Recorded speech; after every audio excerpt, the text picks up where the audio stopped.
Good evening, everyone. My name is Rosa Murray, and I'm a member of the core group of the Scottish Laity Network. Tonight, it's my privilege to welcome you to the second evening of our Season of Creation 2022 series. Listening and responding to the voice of the earth and the voice of the poor. Tonight, our topic is fossil fuel divestment and investment in clean energy, tackling the climate, conflict and cost of living crisis. And our companion for this evening is James Buchanan. Welcome, James. However, as we gather this evening, we pause in prayer, remembering those who are suffering in our broken and divided world. We pray for the people of Ukraine, for the people of Afghanistan, Syria, Lebanon, Yemen, Myanmar, Palestine and Iraq, and for all who are suffering due to war and violence. We pray for the people of Pakistan, Ethiopia, Somalia, South Sudan and Yemen, and for all who are suffering and dying due to flooding, drought and hunger. We pray all forms of life on Mother Earth facing extinction. Let us now pray in silence for a few minutes, and please enter any intentions you hold close into the chat if you wish.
And so tonight, We focus on fossil fuel divestment and investment in clean energy, tackling the climate, conflict and the cost of living crisis.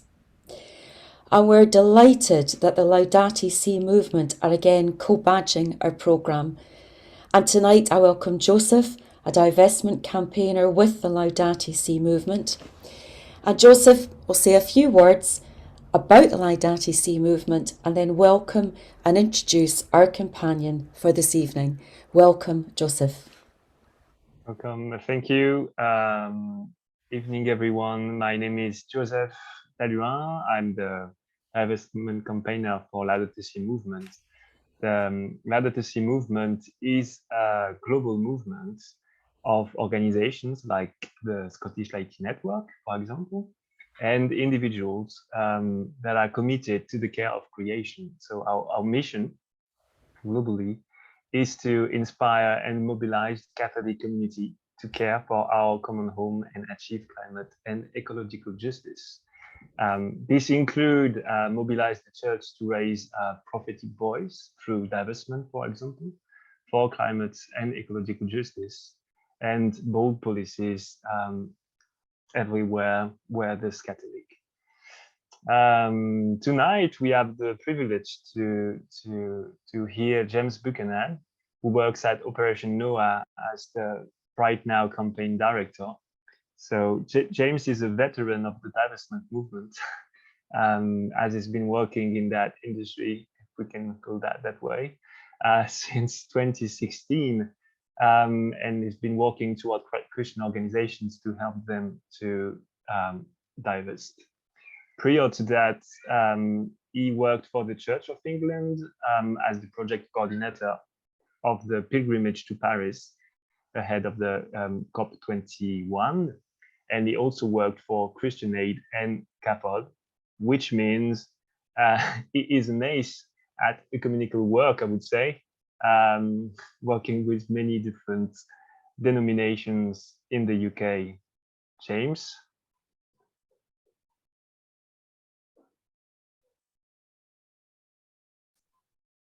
Thank you, Joseph, for that kind introduction.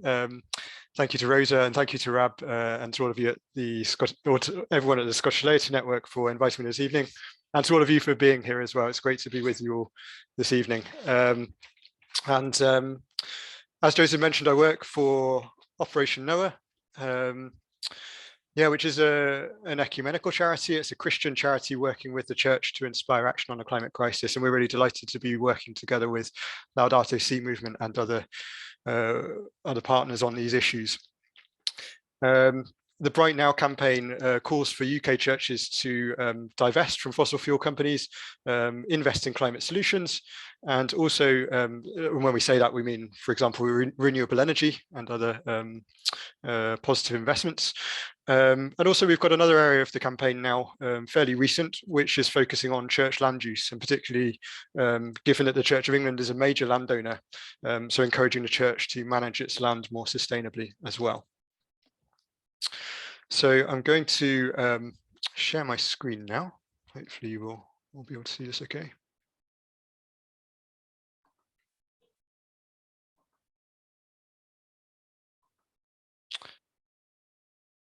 Okay, and obviously the title of this talk is quite broad and all-encompassing, you might say. And so I don't know whether I'll completely do justice to all of these issues in the next sort of half hour or so, but hopefully I'll manage to cover a few of the different bases.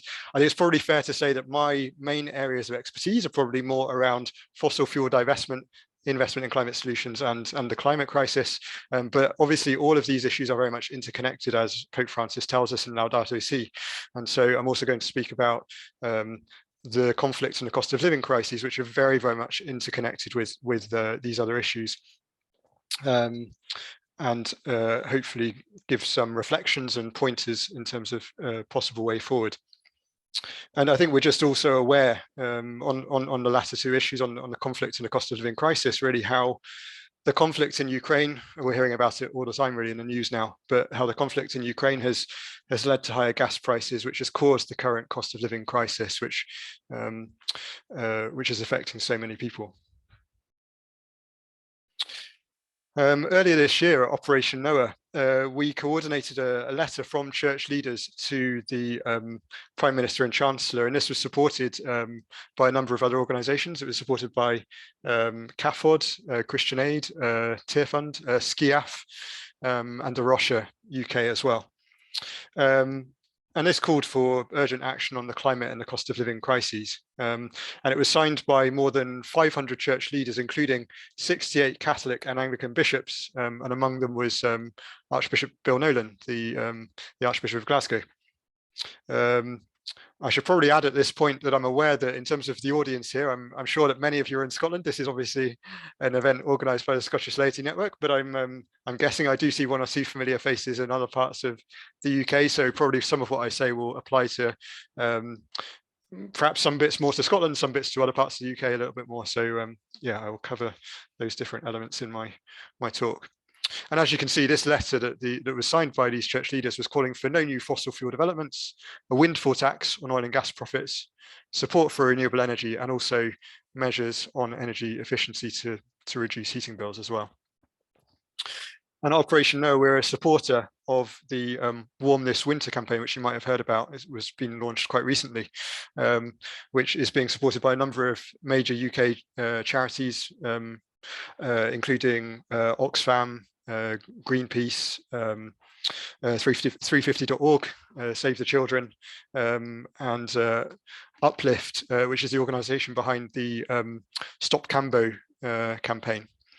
And the campaign has really four main asks, and the first of them is for emergency support now for those who need it, the most vulnerable.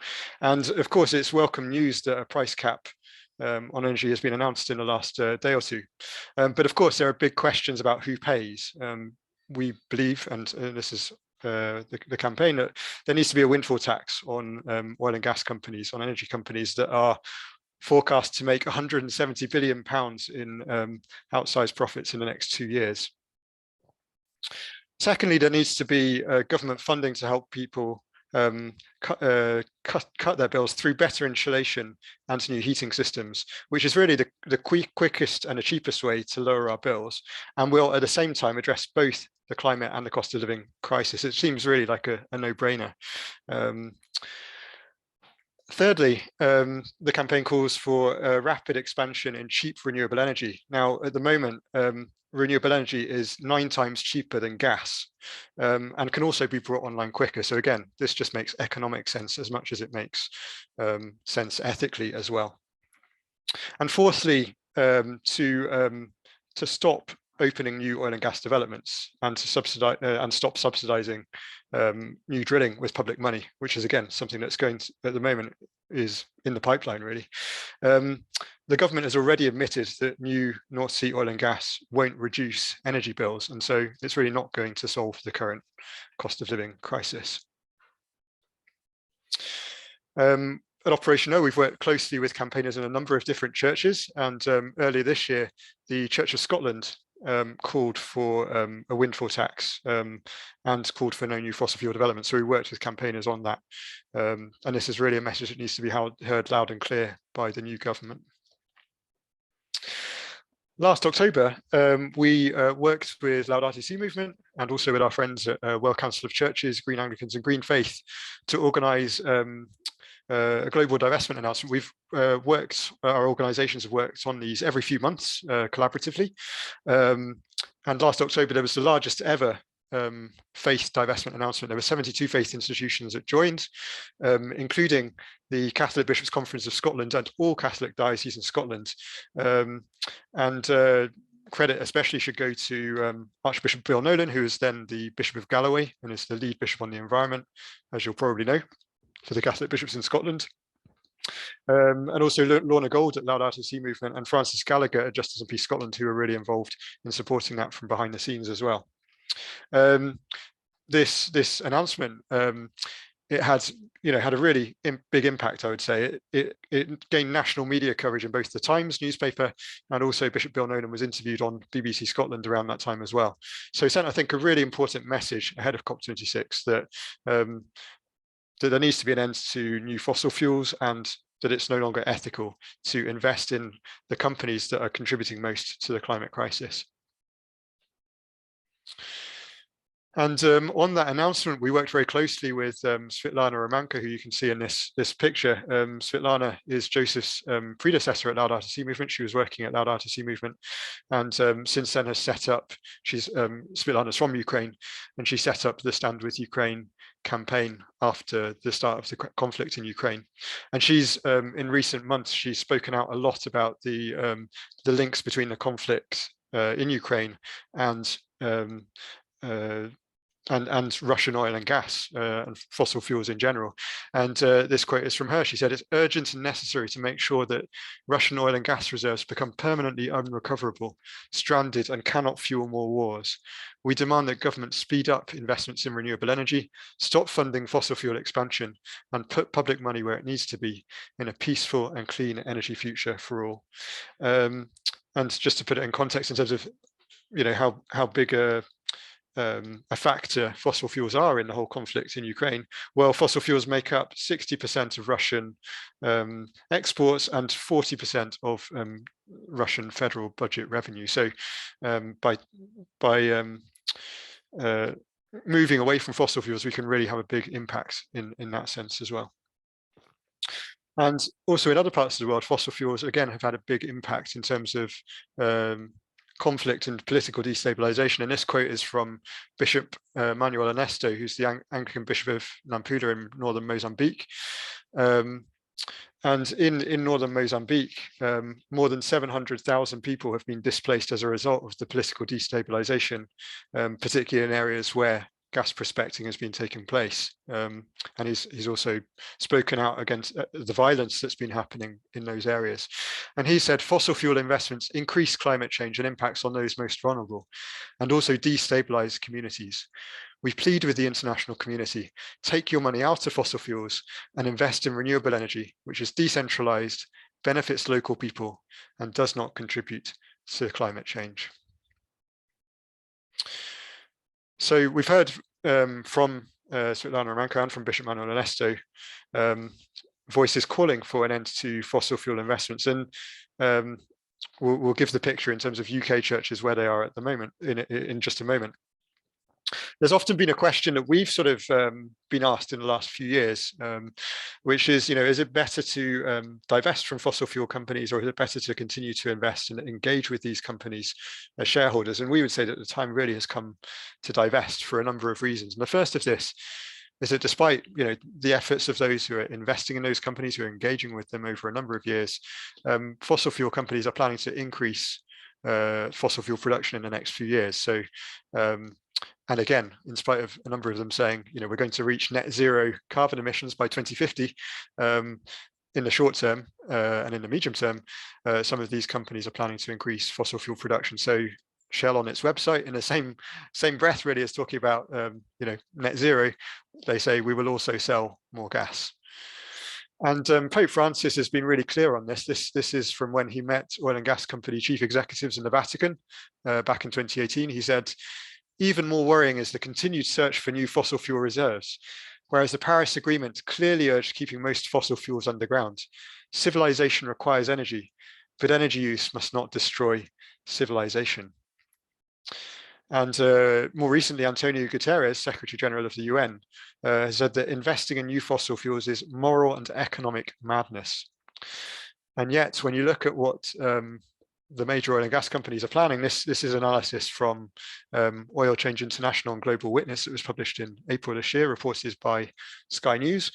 So 20 oil and gas companies are planning to spend nearly $1 trillion between now and 2030 on new oil and gas reserves. And that's despite the International Energy Agency and the United Nations saying that there can be no new fossil fuel developments if we're to limit global heating to 1.5 degrees. And here you can see, for example, ExxonMobil planning to spend $83 billion in the next few years.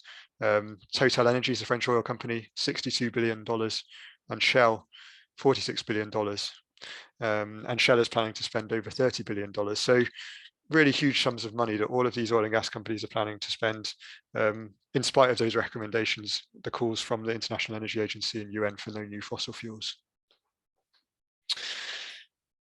And while a number of the oil and gas companies sort of say in their communications that they're committed to the Paris Agreement, that they're committed to action on climate change, at the same time they are lobbying against climate action. And The Guardian reported that, this was from 2019, that 5 major oil companies, including BP, Shell, Exxon, Chevron, and Total, were spending $200 million a year to control, block, and delay climate policies.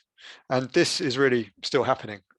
Last year, BP, Shell, and others met the then UK Trade Minister Conor Burns for a private dinner in Texas. This was reported by Channel 4 News, where natural gas, fossil gas, was championed as a vital part of the solution to tackling climate change, when we know it's causing the climate crisis. And again, Channel 4 News just in recent weeks has reported that 4 of Europe's largest oil and gas companies, BP, Shell, Total, and Equinor, are investing just 5% of their huge profits in renewable energy and low carbon energy. For example, BP invested £300 million into renewables and low carbon in the first half of 2022, which is equivalent to around 2.5% of its £12.2 million profits. Comparatively, it invested £3.8 billion in new oil and gas projects, so more than 10 times as much as what they spent on low carbon investments. Shell invested just 6.3% of its £17.1 billion of profits into low carbon energy, and invested nearly 3 times more in oil and gas. So I think when you look at the advertising, as you can see on the left hand side here, you kind of often get the impression, well, they're quickly becoming renewable energy companies, but nothing could be further from the truth. I'd like to here sort of commend the efforts of campaigners who've been speaking out against new fossil fuel projects. I think the contradiction was clear for us all to see only weeks after COP26, when there was talk about the Cambo oil field, which Shell was supporting, which hasn't completely gone away, to be honest. It's still not been completely cancelled, but it was reported that Cambo would create the emissions equivalent to operating 16 to 18 coal-fired power stations for a year. And so when we hear about these new projects that in the North Sea that the new government is speaking about, we really need to continue speaking out against these and lobbying contacting our MPs at this point to oppose them. I'd like to mention as well the Fossil Fuel Non-Proliferation Treaty, which again we at Operation NOAA are supporting. I know Loud RSOC movement as well is supporting that. And we organised a joint webinar on this earlier in the year, which if you were to look it up, the Global Church and the Fossil Fueled 5, where you can see Bill McKibben and Sephora Berman, who's chair of the Fossil Fuel Non-Proliferation Treaty, and others speaking about it. And this is really because action is needed from governments. There are basically more known fossil fuel reserves, several times more known fossil fuel reserves than we can burn if we're going to limit global heating to 1.5 degrees. So really there needs to be coordinated action to address that. And the Fossil Fuel Non-Proliferation Treaty, it's possible to support this as an individual, as an institution, and also as organizations and governments. And there's, for example, 64 cities in the world that have endorsed the Fossil Fuel Non-Proliferation Treaty, and they include Edinburgh, London, and the Vatican as well. And we worked again at Operation NOAA with campaigners in the Methodist Church, and during the summer the Methodist Church endorsed the Fossil Fuel Non-Proliferation Treaty. So it's possible to endorse this really at all different levels.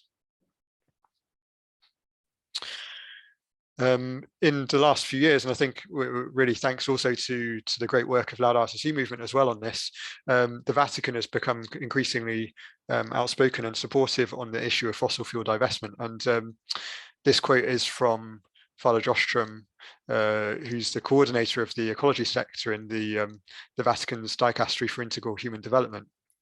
And I won't read the whole quote, but I'll just highlight a couple of parts of it. So this quote he gave when 35 faith institutions joined the recent global divestment announcement, and he said, "I applaud these prophetic institutions divesting today and encourage every institution in the world to reduce our dependence on such harmful energy sources by divesting from fossil fuels." And he said, "If we want to achieve peace and ensure a livable planet for all, including future generations, we need to end our dependence on fossil fuels that fuel the current climate crisis." And it's not just the Vatican that's calling for divestment. People of all ages are supporting this. And last year, towards the end of last year, 176 Catholic young adults from all 22 Catholic dioceses in England and Wales wrote an open letter to the bishops in England and Wales calling for divestment.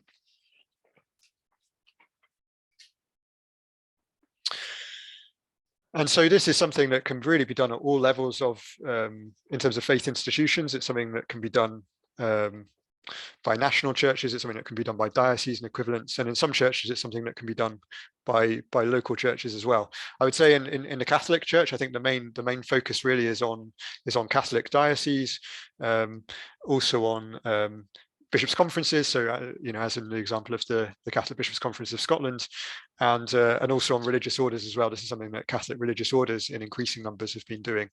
And so when institutions make a divestment commitment, they confirm first of all that they have either divested from fossil fuel investments. Secondly, that if they do have fossil fuel investments, that they will divest from fossil fuel companies. We're talking about fossil fuel producing companies there, such as BP and Shell and so on, as soon as possible and within 5 years at the latest. Or that they don't hold fossil fuel investments and that they won't invest in fossil fuel companies in the future. So it's a sort of pledge not to invest in fossil fuel companies if an institution no longer holds or never has held fossil fuel investments. And over the last few years, we've seen we've really come from a point when I started this role, as Joseph was saying quite a number of years ago, 2016. I think most UK churches had maybe divested from coal and tar sands, but were still investing in oil and gas companies. But over the last few years, we've seen most UK churches now, most churches in Scotland have now divested from fossil fuel companies. So it's only really the Church of England and the Catholic Church in England and Wales which still hold fossil fuel investments. The Church of Scotland and the Scottish Episcopal Church, at the moment, they're not investing in fossil fuel companies, but they haven't completely ruled out future investment in fossil fuel companies. So that's another step that we want them to take. And for those of you who are in England and you might be interested, how is my diocese doing? Here you can see the dioceses in England and Wales that have already divested from fossil fuel companies in green there, and then the ones that have not yet made divestment commitments on the right hand side. And perhaps later on I'll put my contact details in the chat box, so if you're interested in if you're from one of these dioceses and you're interested in potentially encouraging your diocese to divest, we'll give you some more information on how you can get involved. And then in the Church of England, although at a national level, the Church of England is still investing in fossil fuel companies, we're seeing an increasing number of Church of England dioceses that are divesting from fossil fuel companies. So here you can see 11 dioceses that have already divested. There's 19 that actually don't have fossil fuel investments because their investment management company, I think all of those 19 dioceses are with CCLA, which doesn't hold fossil fuel investments anymore. But they haven't sort of made a commitment not to reinvest in fossil fuels in the future. So that's something that we want those dioceses to do. And then there's 12 Church of England dioceses that are still investing in fossil fuel companies. Now I'd like to speak a little bit about the positive investment side, which is obviously another really important aspect, and really the other side of the coin. On investment in renewable energy and climate solutions, the United Nations has said that investment in renewable energy needs to treble this decade if we're going to reach net zero emissions, if we're going to halve global emissions by 2030. And it's obviously necessary, we need investment in renewable energy, we need investment in energy efficiency and on other clean technologies in order to reduce the demand for fossil fuels and to cut carbon emissions. And so in this photo, as I said, you can see the Quakers in Britain, which was the first church in the UK to divest back in 2013. And when they reviewed their investments, they at the same time as divesting from fossil fuel companies, they look to see what can we do positively with our investments as well. And now at this stage, 18% of the Quakers portfolio is invested in companies that are responding to the climate emergency. So investing in areas including renewable energy, clean water, social housing, sustainable development. So a number of really positive areas that they're investing in. Again, this can be done at different levels. Salisbury Cathedral has also invested in community energy. It's invested £25,000 in community energy, and this has included having solar panels installed on the roof of the cathedral.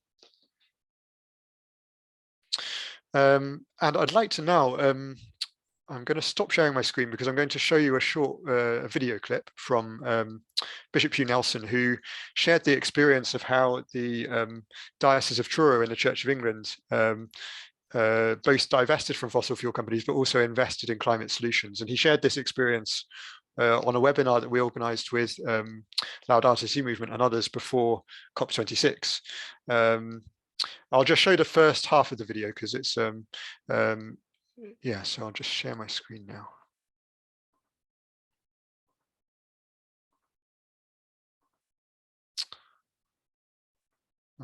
I hope that you will be able to see and hear this. Okay. Hi everyone, I'm really sorry that I'm not able to be with you at this conference today, and I hope that everything that you're hearing and discussing is fruitful and helpful, and apologies for my rather blocked nose and strange voice.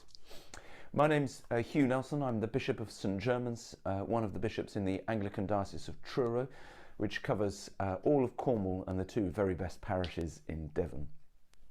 One of my roles, one of my portfolios, is to oversee our commitment to net zero and the wider response to the climate and biodiversity emergencies that we all face.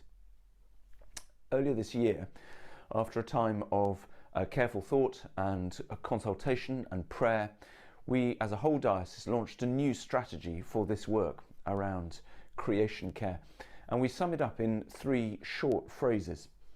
Our commitments are to cherish creation, to cut carbon, and to speak up. By cherish creation, we mean that we will support individuals and church communities and schools and the diocese as a whole to cherish that part of creation that has been given into their care. So that might be your back garden or a school playground or a local beach or a bit of glebe land or a churchyard, for instance. And when we use the word cherish, we mean more than just look after. We mean what it means when a wedding couple are invited to love, honour and cherish each other. It's to treasure, it's to nurture, it's to seek the best for, cherish creation. And by cut carbon, well, we mean exactly what it says, that we, along with the rest of the Church of England, are committed to reaching net zero by 2030 and then, pray God, to go beyond that. Cherish creation, cut carbon, and by speak up, we mean that we want to encourage, to invite, to challenge others to take up the call to cherish creation and to cut carbon. We know, of course, that we've got to get our own house in order, but we also want to speak up for nature, for creation, and for a different way of life. And so with that in mind, this investment was an important first step for us. And we're really clear, it's just that, it's just a first step, that there are many, many other steps that we still need to take, but the first step is always a good place to start. And practically speaking, what that means is that we've worked with our fund managers around the portfolios that they look after, and one of them, CCLA, well, they've already disinvested from fossil fuel extraction, and so we've remained with them. Another, well, they decided not to offer a fossil-free fund, and so we sold our holding there, telling them why we had decided to do that. The money that's been freed up from that fund, well, that's now been invested with 2 other funds, which were chosen carefully chosen according to environmental and social and governance criteria. And our policy now is, first, to disinvest from fossil fuel extraction industries, and then second, to actively seek to invest in funds that help address the climate change emergency. And with that second point in mind, the reinvestment, we've put nearly £2 million into 6 infrastructure funds which invest directly in renewables. Now, just to reiterate, we are very aware this is just the start of the journey. These changes, of course, don't mean that we've eliminated fossil fuels as a whole from all our investments. Lots of industries are still reliant on them, of course, and we often recall Archbishop Justin's embarrassment when, after publicly taking on Wonga, it turned out that the Church of England had some funds invested in Wonga. This is therefore just a first step, but we are committed to continuing the journey with the next step and the next step and the next step. And for So I'm going to stop that there, but I think you get a really good idea of those actions that the Diocese of Truro has taken, both not only on fossil fuel divestment and as Bishop Hugh made really clear there, the journey doesn't end with divestment, obviously, because there's a lot to be done in terms of what good can churches, what good can faith institutions do with their portfolios as well, and that's a really, really important step as well. So I've just got a small number of more slides to share.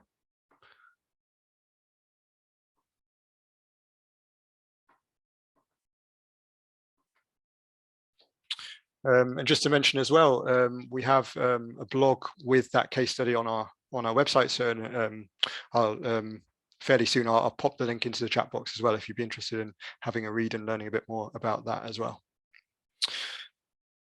We've worked very closely on these issues as well as, again, with Loud RCC Movement. We worked with the Catholic Impact Investing Collaborative, who've been a really good partner for us in the last 2 or 3 years on these issues. And a couple of years ago, we organised a joint webinar, which was called Investment for a Green Recovery, Innovation and Impact Investing. And we had case studies from, to name a couple, we had the Dominican sisters in the US, who you can see in this photo, who shared an experience of how they had joined together, a number of different congregations, Catholic congregations, that had joined together to invest in renewable energy. So again, I'll pop the link to that in the chat box in a short while as well, in case you're interested in having a look at that later. And something that, together with our friends at Catholic Impact Investing Collaborative, that we're looking to encourage and support is for Catholic institutions, be they religious orders or dioceses, to consider signing the Catholic Impact Investing Pledge. And this is something that has now been signed by 38 institutions in 7 countries that together have more than $40 billion of assets under management. And this is really a pledge, it's a commitment, if you like, from these Catholic institutions to explore positive investment that they can do, not only in climate solutions, although that's obviously an area that we're especially interested in here at Operation Noah, but it could include other areas as well, such as social housing, such as investing to support refugees, for example, as well. So there's a number of different areas in which Catholic organisations are investing positively. And this is something that perhaps, if you are based in Scotland, if you're in a particular diocese, you might consider writing to your bishop or the financial director of your diocese, and really try to encourage. First of all, perhaps thank the diocese in Scotland for having made the decision to divest from fossil fuels before COP26, but also could they explore investing in renewable energy and in other climate solutions as well. Just to mention, I mentioned earlier on about previous global divestment announcements. So together with Loud RCC Movement, with Joseph and with our other partners, we're now preparing for the next global divestment announcement for faith institutions on the 2nd of November this year. So again, if you're in a diocese or in a particular place, if you perhaps belong to a religious congregation that hasn't yet made a commitment to divest from fossil fuel companies, this is something that you could perhaps consider getting involved with. And again, I can put the link to the blog for that into the chat box shortly as well. I mentioned it at the start, but I'll mention it again. The Warm This Winter campaign, it's possible to support this, to sign a petition as an individual as well. So I will again put the link into the chat box if you're interested in supporting that campaign. And I think this is going to be really crucial in the next few months to really sort of make our voices heard, both with especially with the new government, and to kind of raise these issues with our MPs, because we know that so many people in our congregations across Scotland, England and Wales are going to be affected, and well, across the world, across Europe, are going to be affected by these issues. And it's clear that we can actually tackle the climate crisis and the cost of living crisis together if we make the right decisions now. So I'm going to stop there, but thank you very much all for listening, and looking forward to your questions. Thank you, James. There's already questions, which is great. That was a great presentation. I'm going to steal some content from you. And also just to say again that as the Ladder to Sea movement works only with Catholic institutions, I really want to support James on asking you to reach out to congregations you may know, any other Catholic institutions you may know that have not pledged yet to divest and could join the next announcement. We really need their voice. They're going to have a huge impact, even if it's a small congregation. They have great authority. Thank you. Thank you very much, Joseph. We're going to come back to you for a few words of thanks after our conversation as well. But now, James, we're going to turn to the chat, and just an invite to everybody to share any thoughts or questions or reflections there to keep our conversation going. But I want to start with the question from Kath here. Have any of the Scottish dioceses, or have Scottish dioceses actually divested? Good question, Kath. And this is really important, obviously, because it's all very well to make a commitment, isn't it? But it actually needs to be followed through as well. So when the Scottish Diocese and when the Catholic Bishops' Conference of Scotland made their commitment to divest from fossil fuel companies just before COP26, they made that commitment to divest from fossil fuel companies within a 5-year timeframe. Now, we're hoping that it will happen much quicker than that. We know that some dioceses have already followed through on that process. We were aware, for example, that the Diocese of Galloway, which was obviously Archbishop Bill Nolan's former diocese, we were aware that they had already completed the process of divestment before COP26. But this may be something, if you are in another diocese, and if you're interested to find out, have we already completed this process? It's good to ask the question. I think it's good to encourage that to happen as quickly as possible. Having spoken with a number of different institutions that have divested from fossil fuel companies, they have said to us, this can be done much quicker. I mean, it can't necessarily always be done overnight, because occasionally there can be some financial penalties if you try and do it from one day to the next, but it can certainly be done very quickly. And for example, the Passionists, a religious order that's completed the process of divestment, they said, we did it about as quickly as we in our situation could have done, and we did it in 9 months. So, it can be done. It can be done quite quickly. So, yeah, good question, and please do follow through on that. Follow up on that. It's good to hear that it could move quite quickly, I suppose. But then, what the question that would come to mind from there is, I know we've spoken a bit about writing to the bishops and so on. What practical steps, as well as writing, can people be taking now? Good question, Callum. So you're talking about as institutions or as individuals, or?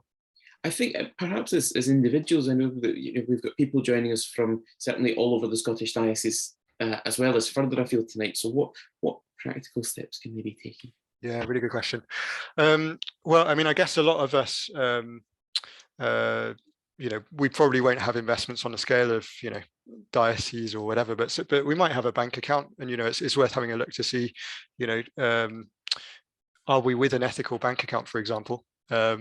Because if you look at most of the main high street banks, you'll find, be it HSBC or Barclays or whatever, these companies are financing, they're huge financiers of fossil fuels. We're talking about, tens of billions of pounds a year that are sort of supporting the fossil fuel industry.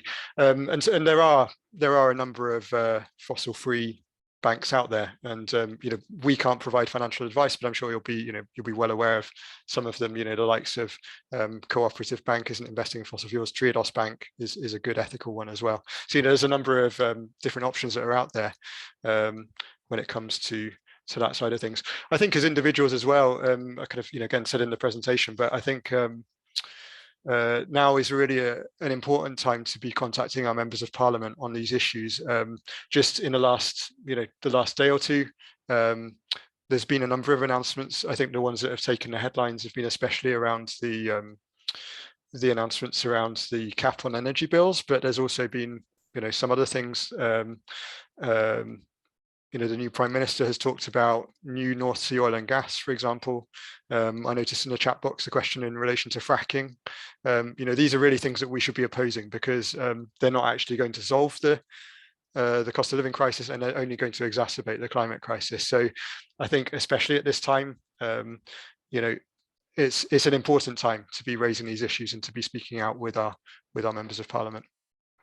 Absolutely. And just on that very point around members of parliament, there's a question in the chat to ask, thinking of Jacob Rees-Mogg in his new role. I'm sure you might say a bit about that, but I'm wondering if an approach has been taken. The questioner says to remind him as a Catholic of Pope Francis's call not to support fossil fuels. Has that type of approach been taken?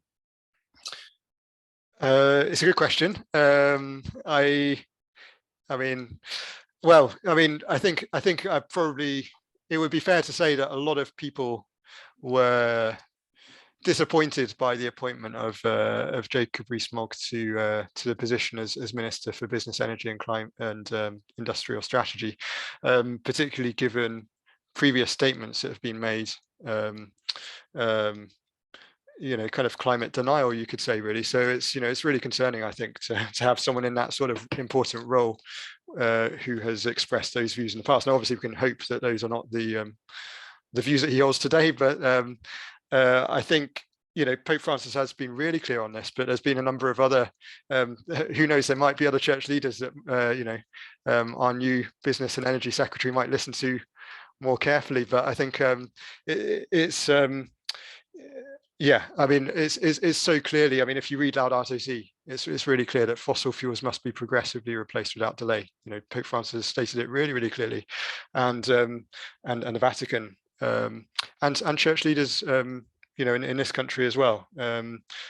Archbishop Bill Nolan has spoken out against this. He's spoken really clearly about this issue, and other bishops across England and Wales. So we really, really hope that these calls will be heeded.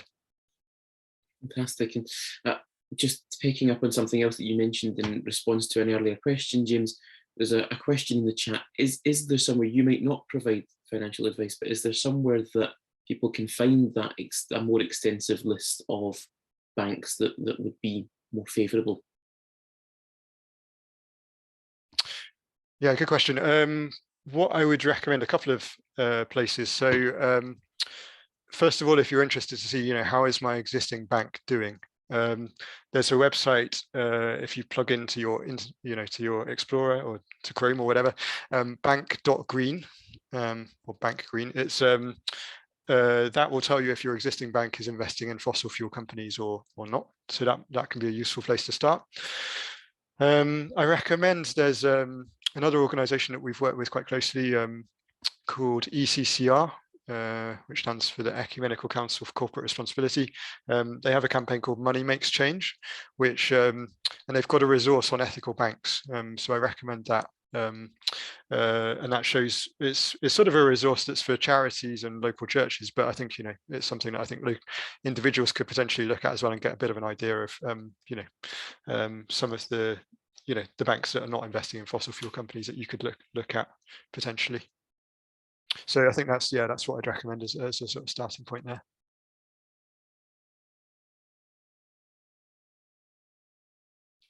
Fantastic. Sorry, my Wi-Fi is dipping a little bit and I'm clinging on to it with every last bit of my day.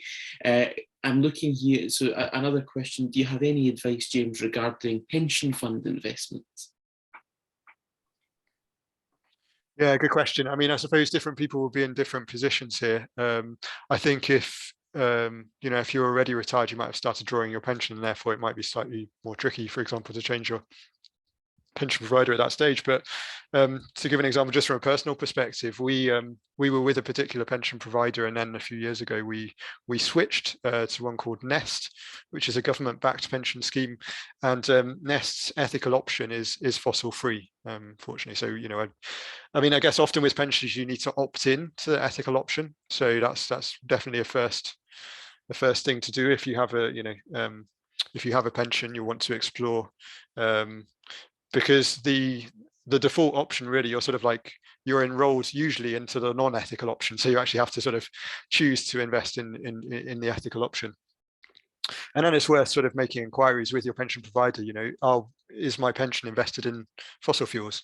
And if it is, write to them and say that you don't want to be investing in you don't want your pension to be invested in these areas. And I mean, that's so important because, you know, we know that I mean, pensions, you know, the pension industry accounts for a huge proportion of, you know, global investments. We're talking about, you know, trillions of pounds of investments there. So, you know, by lobbying our pension funds, you know, and especially when we can do that with others, you know, that's a really important step that we can take as well. I think as well, I've Share Action as well. If you were to look on the Share Action's website, if you perhaps search for Share Action pensions, I think you'll also find some quite useful information on there as well.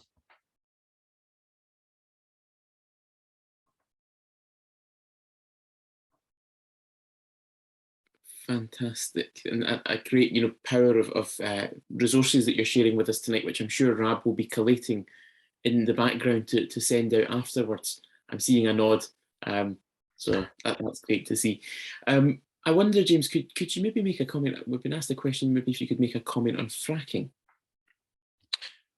Yeah, I can. I mean, I think just to give a brief response, I think fracking is not an answer to the energy crisis. It's not an answer to the climate or the cost of living crisis. And there, you know, there were good reasons why a moratorium was placed on fracking back in 2019. So I think it's really disappointing that that Liz Truss has announced that the ban on fracking is going to be lifted. Now, I also heard that it would be lifted in places where communities were not opposed to it, and I'm kind of wondering, are there any communities out there that would want fracking to be happening on their doorstep? I mean, you know, given the you know, the potential, you know, we've heard about, you know, minor earthquakes as a result of fracking, you know, the environmental degradation that happens around these areas, you know, yeah, it's just really, it's not going to address the issue of, it's not going to bring down energy bills, which is, you know, is if you like, it's sort of, it seems as though it's something that's probably been announced at this stage because of all of the other raft of policy measures that's also being announced at the same time. But it is not, as I said, it's not a solution to these issues, because you know, the real solution to this crisis is, you know, investing in renewable energy. It's possibly also decoupling the price of electricity from the price of gas, you know, given that renewable energy at the moment is 9 times cheaper than gas. So so as I say, I think this is, again, it's something that is important for us to stand, you know, to speak out against, and as we can, I think, to support those communities where perhaps there will be renewed efforts to go ahead with fracking in the months ahead.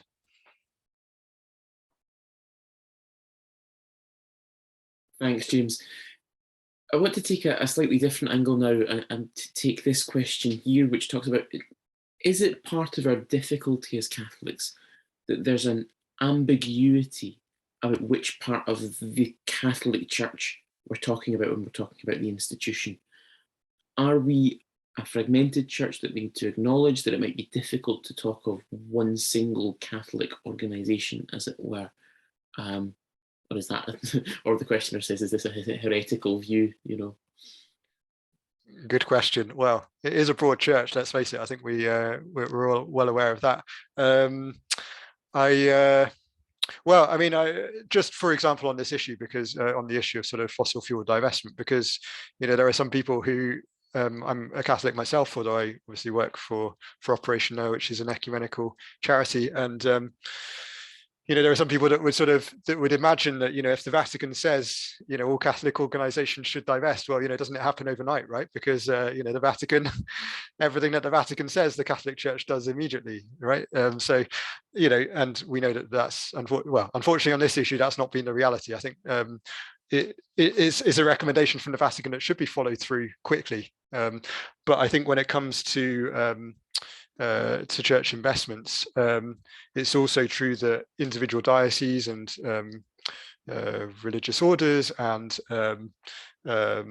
bishops' conferences, they have the autonomy to sort of decide on their own investment policy and their own investment strategy. And, you know, there are some respects in which that's a very good thing.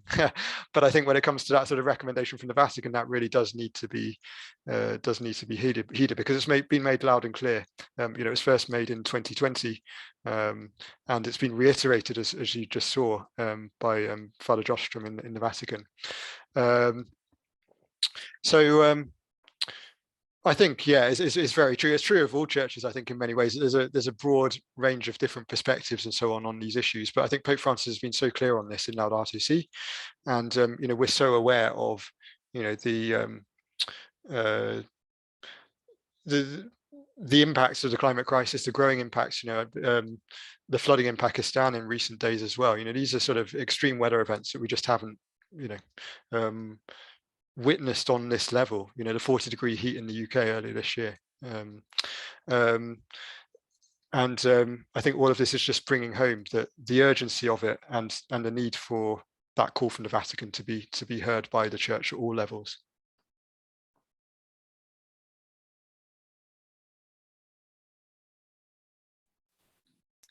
And then we've spoken a lot about kind of what we can do, and we're seeing kind of different examples of how we can take action. There's a comment here around the Bishops' Conference of Scotland setting up a Care for Creation office. I don't know if that's something that you've come across, James, if you've worked with them at all, but I wonder if that's seen as a helpful influence in the campaign to divest from fossil fuels, if there's been kind of examples of effective change there, or if that's something that you'd be able to comment on. Yeah, it is definitely a positive step. So we ahead of COP26, we were in touch with Father Jerry McGuinness, who's in the Care of Creation office, as well with Archbishop Bill Nolan, and with Francis Gallagher at Justice and Peace Scotland, who's really involved with that. So I think just really to sort of, I'm perhaps not as familiar as many of you on this call will be about the day-to-day detail of the work that the Care of Creation office is doing, but from all that I've heard, you know, they're doing really, really important work. I think trying also to encourage, for example, you know, a switch to renewable energy among parishes in Scotland, again, I think is really important, you know, another thing that they've been looking at as well. So, you know, that's, as I say, the work of the Care of Creation office, I think is really, it's been really helpful in terms of coordinating some of the response to these issues in the Catholic Church in Scotland.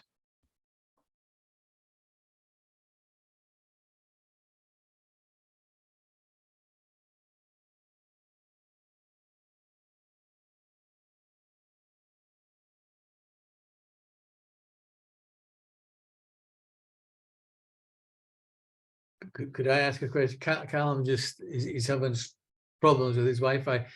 Because Eileen asked, is the cap on energy bills really a positive step?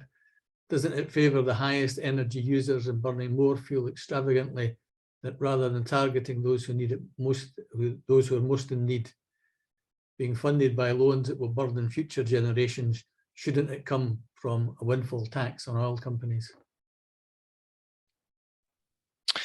Yeah, well, I mean, absolutely, it should come from a windfall tax. And I think, you know, you're right to address the point that Eileen, that you know, this support is especially needed by the most vulnerable. And to be honest, I think with I don't know how others have felt about this, but I think it's felt like quite a long last few weeks in a sense, as we've been waiting for some news and some announcement on this issue. And I mean, obviously, the timing of the Conservative leadership election, perhaps in some respects, hasn't helped.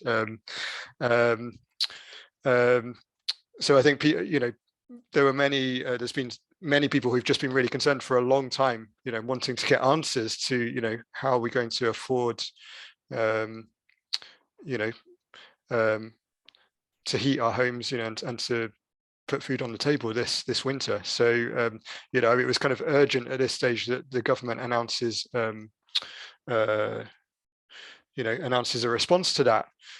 But you know, you're right that I think that this support does need to be targeted at the most vulnerable. I think it's probably also true that, you know, even with the measures that have been announced, there will probably still be people who will struggle to pay some of these bills, because the energy cap is going to be increased on what it has been over the last few months.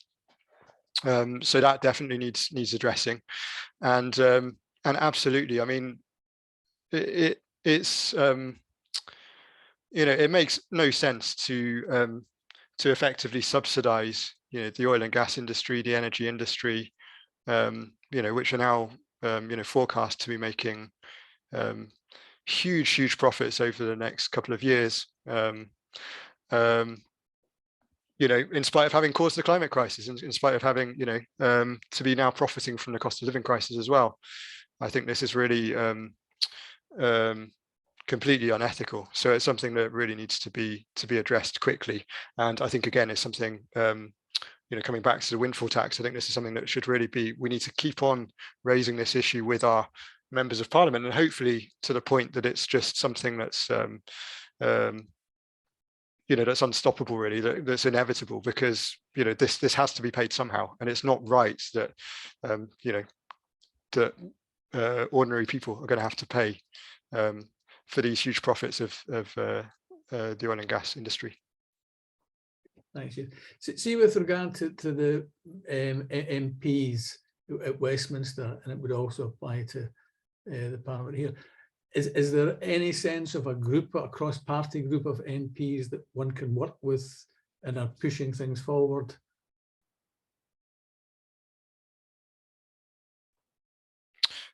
Yeah, it's a good question, Rab. I mean, I think there are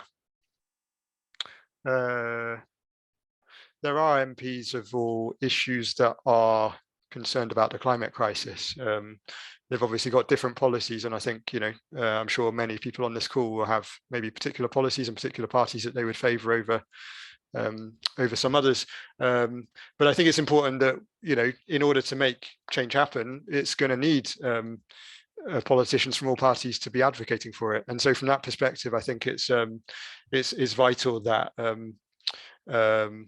you know, that we speak up with our own local members of parliament from whichever party they're from. I mean, I've lived in many different constituencies. I've had some MPs that have completely agreed with me on these issues. I've had others that have not been as responsive or receptive. But nonetheless, it's important that they're hearing our voices. In terms of sort of cross-party groups, I mean, there are some, again, there's groups like, for example, the Parliamentary Friends of CAFOD, I'm aware of, that's, you know, working with, especially with Catholic members of Parliament and with others who are concerned about these issues of global poverty and the climate crisis. There are groups like Green Alliance as well, who are very involved in the Warm This Winter campaign, which I mentioned, who are, again, sort of working closely with trying to influence politicians of all parties. And again, you know, the Climate Coalition in England and Wales, and I think in Scotland there's a Stop Climate Chaos Scotland and the Climate Fringe. So I'd really, you know, encourage you to sort of look at that and to try and engage with that in your local areas in the coming weeks as well. What we'll try and do is, as Callum mentioned, and we'll get the links from yourself to send out with the recording. And if anybody knows of any other groups that would be worthwhile to share when we send out the recording, if they could either put them in the chat or email them to us. And as I've heard an executive from the British oil industry saying that a windfall tax would be impossible in the UK because the profits from the large oil companies come from investment outside the UK. Can you comment on that? Yeah, I mean, good question. I think I would dispute that. I mean, the former Chancellor Rishi Sunak announced a windfall tax, and it aimed to raise, several billion pounds. I mean, it had its flaws, and it definitely had its flaws in the sense that it was actually encouraging new investment in oil and gas, which was a big flaw, because it was sort of if you like, giving a rebate to companies that were investing in new oil and gas projects in the North Sea, which was just not not helpful in terms of tackling the climate crisis. So yeah, I think I think on these issues, it's probably important to listen to who the messenger is, and if it's a sort of head of an oil and gas company that's saying these things, I would definitely treat it with a high degree of skepticism. Where would you see, like, especially thinking of young people, where would you see the signs of hope today? I mean, because I think that the appointments by Liz Truss, etc., makes one a bit lead towards despair. What are the signs of hope that one could take forward? I think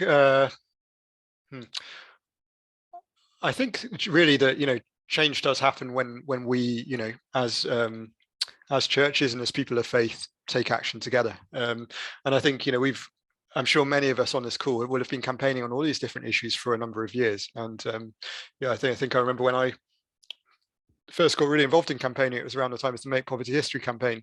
And I'm sure a number of you on this call will have been at the big demonstration in Edinburgh, and seeing the debts of I think it was 18 of the least developed countries were cancelled then as a result of that campaign. An increase in aid for international aid for many of the poorest communities. So be it from then, be it in terms of the government announcing that it would get to net zero emissions by 2050. Now, we'd probably say, I'm sure many of us on the call, it should happen sooner than that. And and we have a greater responsibility in the UK as a country that's benefited from industrialization, the Industrial Revolution, and so on. But that came about, I think, as a result of campaigning from school strikes, from David Attenborough, from Extinction Rebellion, for example, as well, around that time. So I think we could look to many different times in history where campaigning has made a huge difference. And I think it's quite easy when you look at the current political landscape to feel a sense of concern about the current situation. But I think in a sense we have to try and as much as we can to continue persevering really with our campaigning, because this is we know that we're well aware of the climate crisis, we're well aware of the impacts that we're already seeing, but the potential future impacts if we don't act.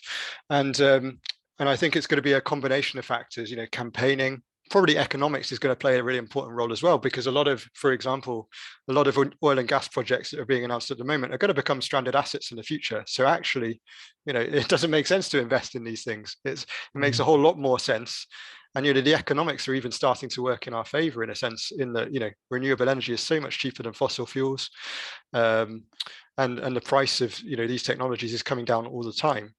So in a sense, we want to just get ahead of the curve, and we want our government to get ahead of the curve by doing these things, by really taking action now. And as I said as well, I think we can see a lot of major challenges and issues in the world, from the cost of living crisis to the climate crisis and the conflicts. But I think when you look at the solutions to these crises, I think you also see how, when Pope Francis says these issues are interconnected, a lot of the solutions are also interconnected as well. As we talked about before, if we invest in insulation of homes as a society, this is going to address multiple crises at once. And so I think we know what the solutions are. So I think we really need to kind of, make sure that our voices are heard, and make sure that those in power listen to those voices and keep on persevere and keep on speaking out and encouraging our church leaders to do the same as well. On that, is it maybe one last question? Are there any other countries that are getting ahead of the curve that one could look and learn from? Great question. Yes, there are. And I think there are some countries, this might sound remarkable, but there are some countries that have already reached net zero emissions. So, there'll be some that, obviously have, large, forests that have never been cut down, for example, that are kind of, and so on. So there are great examples that are happening in other parts of the world. There are countries, for example, that have announced, I'd also say there are some positive steps that have already happened in this country. There's been things like the ban announced on new sale of petrol and diesel cars, and we need the policy measures to actually to help achieve some of these things. Some of the targets. I mean, it's all very well in a sense as a country having a net zero target, but we actually need those practical policy steps as well. I think if you were to look to Germany, for example, at the moment, I think talking about energy saving. It is something that we need to look at. We need to look at, how can we, are there ways in which, we could, for example, through installation of housing and so on, but there'll be other measures that could be taken. So yeah, there's certainly inspiration to be got from other countries. I mean, Joseph might also have other thoughts on that as well. Thanks so much. We seem to, I don't know where Callum is, or we've lost him or whatever, but I think now I'll hand over to Joseph just to say a few words of thanks. Yeah, thank you. I already thanked you, but I'm going to thank you again. But yeah, maybe we can, as a thank, say a prayer for you. I believe there's some slides for that.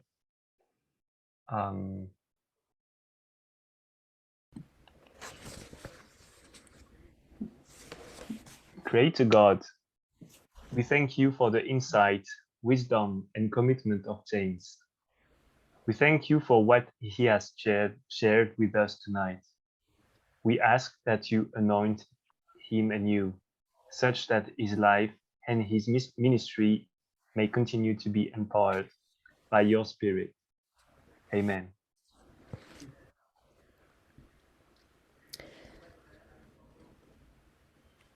And now I'll hand over to Rosa. Thank you. Thanks, Robert. Thank you, Joseph. We now offer a prayer for the Laudate Si movement.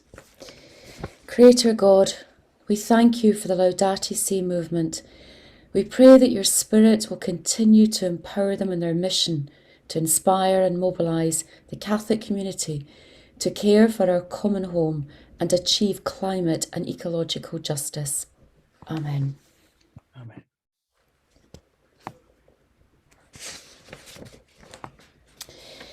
We now close the formal part of our evening by praying that all of us gathered here tonight may go forth empowered by the Holy Spirit.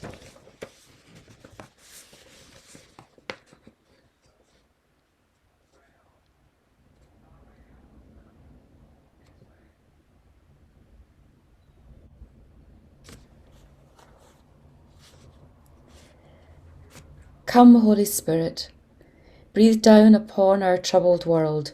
Shake the tired foundations of our crumbling institutions. Break the rules that keep you out of all our sacred spaces. And from the dust and rubble, gather up the seedlings of a new creation. Come, Holy Spirit, inflame once more the dying embers of our weariness. Shake us out of our complacency. Whisper our names once more and scatter your gifts of grace with wild abandon. Break open the prisons of our inner being and let your raging justice be our sign of liberty.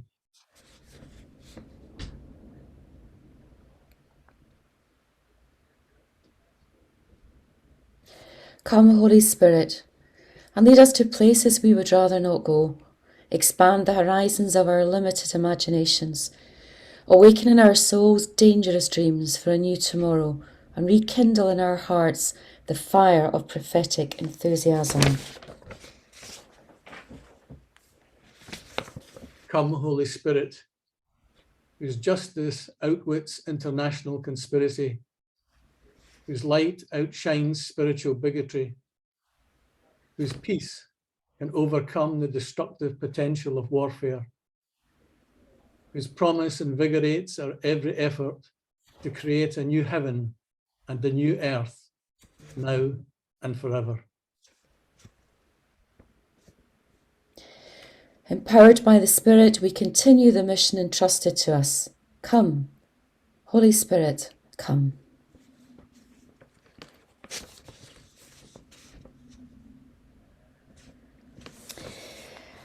Thanks to those who read, and thanks again, a warm thanks to James and Joseph, and thanks to everyone who's joined us tonight. We hope that you will be with us during the next 2 sessions of our Season of Creation 2022 programme. Next Thursday, we welcome as our companion Chinwewe, who will share with us the reality of climate change in Malawi.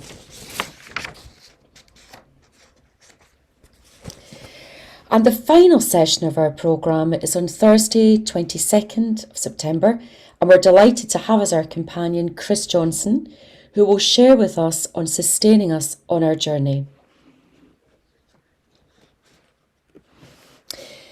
Also, on Thursday the 22nd of September, the Walk COP27 journey starts at 12:30 in Glasgow with the first town hall meeting. We've included details of the overall journey and the Glasgow meeting in our email with the Zoom link for tonight. To those of us who are leaving the meeting at this point, good night, God bless, and we invite you to log off.